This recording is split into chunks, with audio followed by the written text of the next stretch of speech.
Have you ever wondered if there are books of the Bible that were deliberately erased? Not lost by time, not forgotten in a dusty library, but actively removed because of what they revealed. Tonight, we open one of those books. It speaks of angels who broke their oaths, of giants who once walked the earth, and of a man who was taken to heaven and shown secrets no human was meant to see. This is the Book of Enoch. Simon and Rachel are tied up on other work, so I'll be your narrator for this episode of the Cherrywood Conspiracy Files. And what we're about to unravel isn't just a story from the distant past. It's a record of rebellion, cosmic judgment, and forbidden knowledge. It begins long before the Great Flood, when, according to Enoch, 200 angels, known as the Watchers, were sent to Earth to observe mankind. But what they saw stirred something they weren't supposed to feel. The text says, "And it came to pass, when the children of men had multiplied, that in those days beautiful and comely daughters were born to them. And the angels, the children of heaven, saw and lusted after them." The leader of these angels, a being called Semja, feared that he would be alone in his desire. So he persuaded the others to join him in a pact. The book records his words, "Let us all swear an oath, and all bind ourselves by mutual imprecations not to abandon this plan, but to do this thing." And they swore upon Mount Hermon, binding themselves to a rebellion that would change the world forever. From that moment, the Watchers descended. They took human wives. And from these unions came something monstrous, the Nephilim, giants of terrifying strength and appetite. The book says, "And they became pregnant, and they bare great giants who consumed all the acquisitions of men. And when men could no longer sustain them, the giants turned against them and devoured mankind." Imagine a world where enormous hybrid beings roamed freely, devouring food, animals, even people. Their violence was so great that the earth itself, Enoch says, cried out to heaven. Humanity was being crushed between angelic corruption and giant tyranny. But the Watchers didn't just give the world giants. They gave humanity knowledge, things that were meant to be hidden until the appointed time. Azazel taught men to make swords, knives, shields, and breastplates. And Semja taught enchantments and root cuttings. Raphael taught astrology. Kokabel taught the constellations. And Ezekiel taught the knowledge of the clouds. War, sorcery, vanity, and the manipulation of nature were the gifts of the Watchers, and it corrupted everything. The cries of earth reached the throne of God. The Most High sent forth the archangels Michael, Gabriel, Raphael, and Uriel to deliver judgment. They were commanded to bind the Watchers, destroy their giant offspring, and cleanse the earth of this corruption. This is where the story becomes chilling. For Azazel, the ringleader who taught mankind the art of war, God's command was absolute. Bind Azazel hand and foot and cast him into the darkness. Make an opening in the desert which is in Dudael and cast him therein. Cover him with rough and jagged rocks and let him abide there forever. The giants, the Nephilim, would not be allowed to live either. Gabriel was commanded to set them against one another until they destroyed themselves in blood and chaos.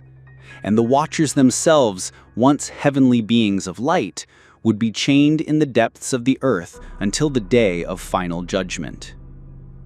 At the center of all this, a man, Enoch. A man described in Genesis simply as someone who walked with God and was not, for God took him.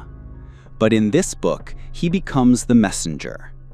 The Watchers, in desperation, begged Enoch to plead for them, to take their case before God, to ask for mercy. And so Enoch prayed. He wrote their petition. He interceded on behalf of angels, but the answer was merciless. Their fate was sealed. The judgment was set. There would be no forgiveness. Enoch was then shown visions of what was to come, visions that would stretch beyond his time, beyond the flood, into realms of heaven and hell, into mysteries that sound less like religion and more like a cosmic science fiction epic. But that we'll leave for another part. For now, part 1 closes with this picture. 200 angels bound in chains beneath the earth, their children wiped out in violence, and the seeds of forbidden knowledge scattered through mankind.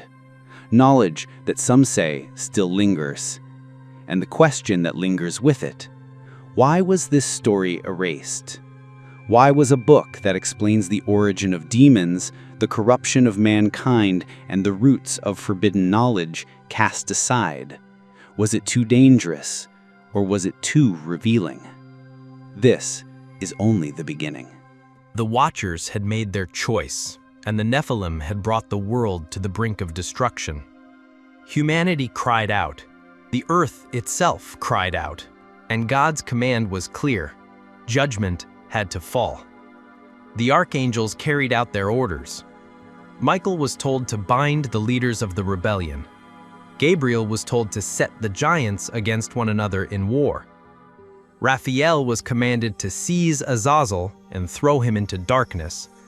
And Uriel, the angel of light, was told to warn Noah of the coming flood that would wash the earth clean. The Book of Enoch describes it with brutal clarity. Destroy all the children of fornication, the children of the Watchers from amongst men. Send them one against the other, that they may destroy each other in battle. It's chilling to imagine giants turning on giants, tearing each other apart in violence, their roars shaking the earth. Blood and chaos until nothing remained of them but their restless spirits. And those spirits, the book says, became something else entirely. They became the origin of demons. And now the giants who are produced from the spirits and flesh shall be called evil spirits upon the earth, and on the earth shall be their dwelling. That's right. The restless souls of the Nephilim, too corrupted to return to heaven and too powerful to vanish completely, became wandering spirits, demons, tormentors, always hungry, never satisfied. But while the Nephilim were being destroyed, the Watchers themselves were not killed. They were to be imprisoned until the end of days. Bind them fast for 70 generations in the valleys of the earth till the day of their judgment. Desperate, these angels turned to Enoch. They begged him to plead their case before God. The book says, they besought me to write a memorial petition for them, that they might find forgiveness and to read their petition in the presence of the Lord of heaven. And so Enoch did. He carried their plea into the heavens. He stood before the throne and asked for mercy. But the answer was terrifying in its finality. Never shall you obtain peace nor forgiveness of sin.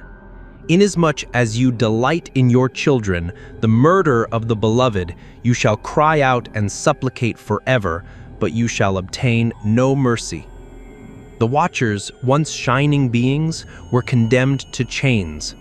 Their offspring destroyed, their knowledge forbidden, their legacy, nothing but corruption and demons.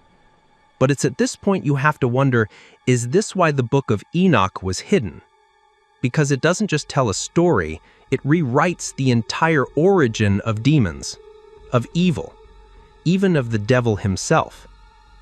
And it claims this knowledge came from angels who weren't meant to interfere with humanity.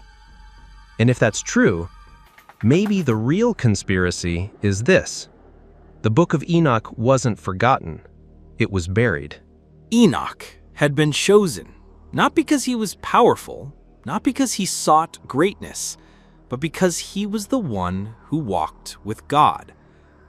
While the Watchers begged for mercy and the giants fell to ruin, Enoch was taken up, guided by angels into the very chambers of heaven itself. What he saw, he tried to put into words, and yet, when you read his visions, you can feel the struggle. Like a man describing technology in the only language he knew. He writes, "I was carried off to the ends of the heavens, and I saw great storehouses of the winds. I saw the foundations of the earth, and the cornerstones of the heavens.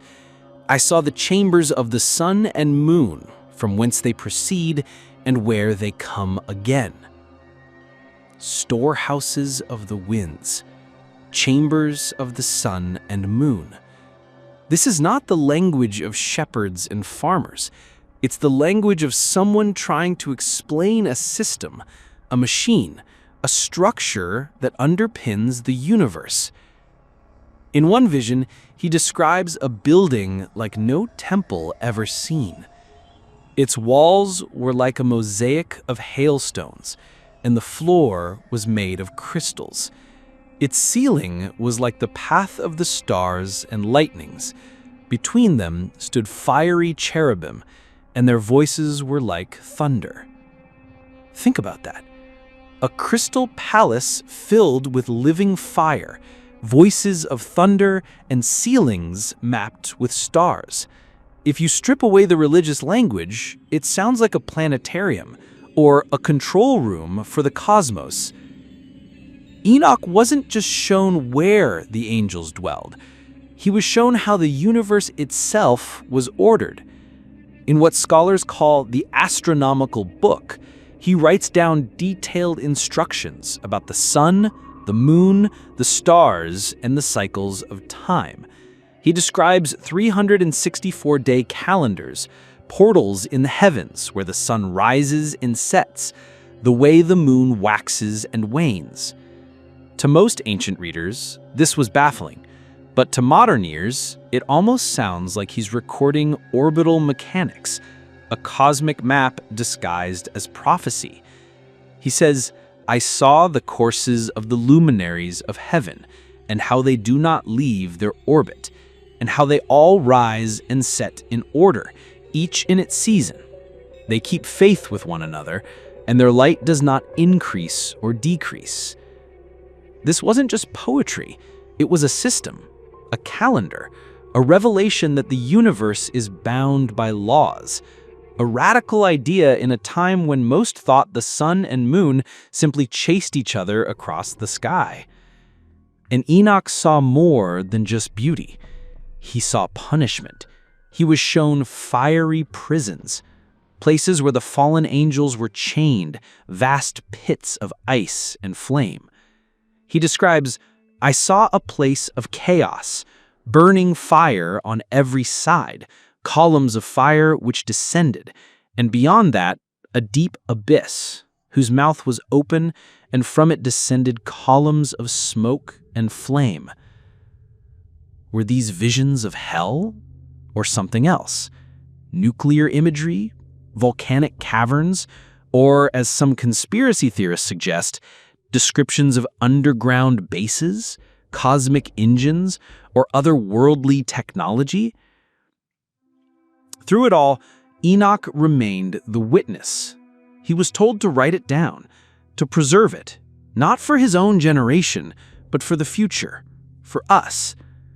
"Write all these things and show them to thy son Methuselah, and to all who dwell upon the earth, that they may show it to their children."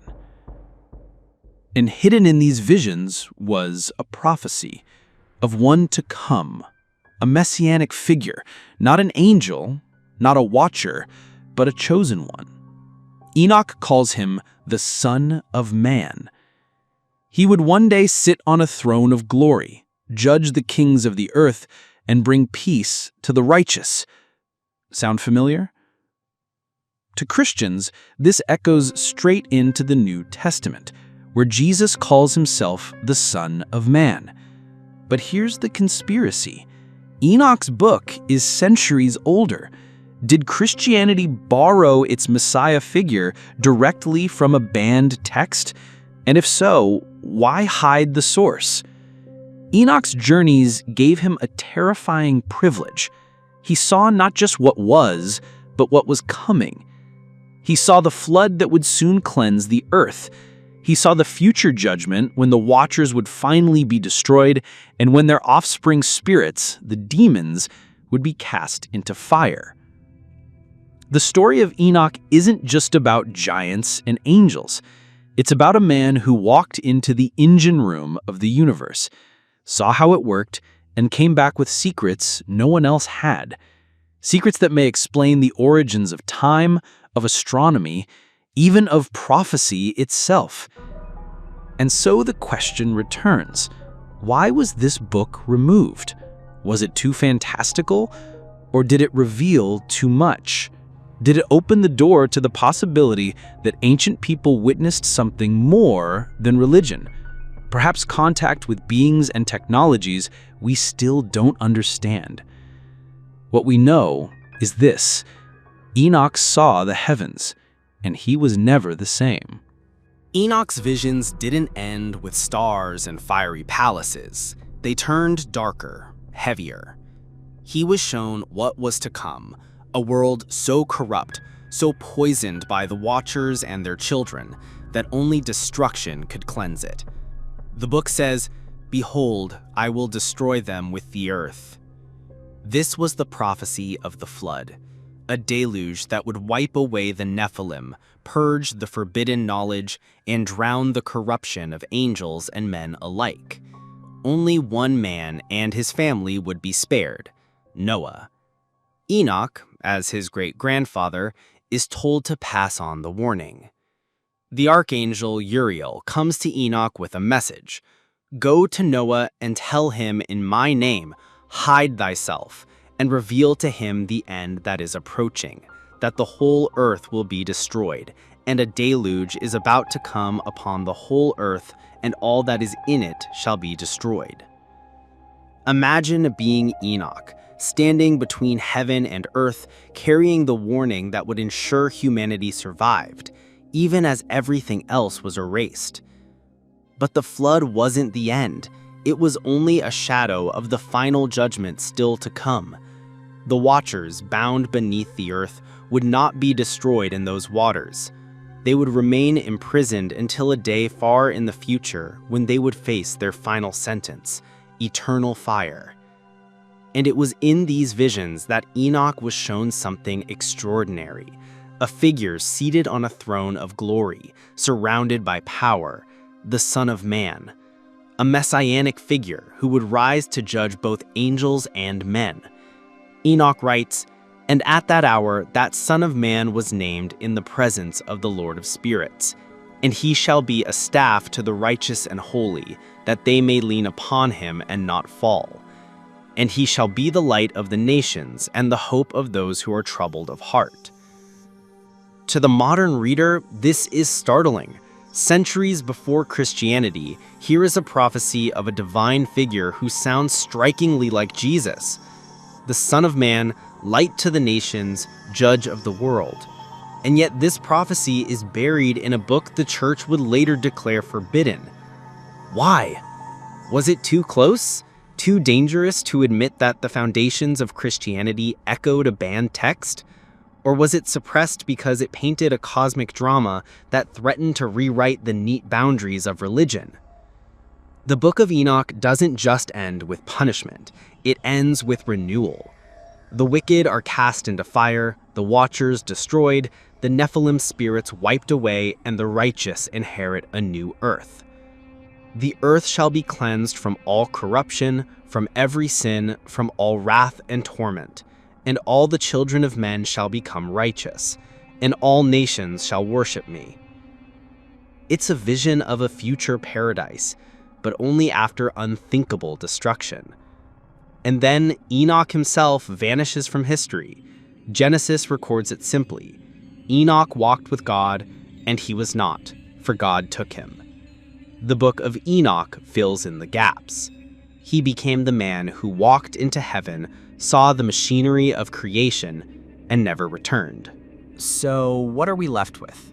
A book that explains the origin of demons, that describes giants walking the earth, that claims a man was shown cosmic secrets and that prophesied a Messiah long before Christianity. A book quoted in the New Testament itself, but erased from the Bible. If the Book of Enoch is true, then everything we know about angels, demons, and the nature of prophecy has been deliberately hidden. And if it's just myth, why not ban it at all? Why not let it survive as harmless legend? Perhaps the answer is simple. Perhaps the Book of Enoch was never meant to disappear. Perhaps it was buried, waiting for a time when people would ask questions again. And maybe that time is now. This has been the Cherrywood Conspiracy Files. But as always, we remind you, we're not telling you what to believe. We're just giving you the pieces. What you do with them is up to you.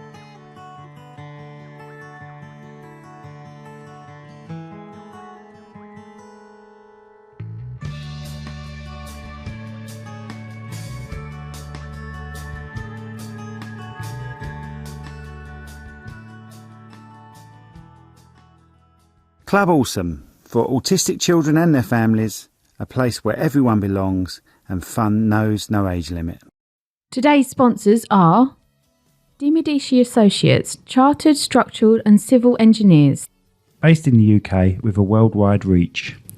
Visit their website on demediciassociates.com. Right at Home Medway, providers of safe and trusted quality care for adults in the comfort of their own home. Whether you need companionship, medication assistance, personal care, living care or more, we've got you covered. Visit rightathome.co.uk/medway or call them on 01634 979 000. Are you looking for cleaning or facilities management? Clearwater Kent is your trusted local expert. From roofs and driveway cleaning to fully facilitated management, they're a fully licensed, award-winning business that you can count on. Visit clearwaterkent.co.uk or call 01634 681 885. Need stunning video or photography for your big day or even your business? Cherrywood Production delivers award-winning results with a personal touch. From weddings to promotional content, we turn your vision into reality. Visit cherrywoodpro.com today. Your memories, our passion. Put your business in front of 30,000 new customers with the Hindsight Directory. This A5 full-colour magazine is delivered by Royal Mail to Maidstone, Gravesend, Medway and Bromley, with more areas to come. Visit hindsightdirectory.co.uk. New Digital, helping businesses build their online presence with web design, SEO, Google Ads and social media. Get 10% off when you quote Cherrywood today. Visit their website at nudigitalera.co.uk.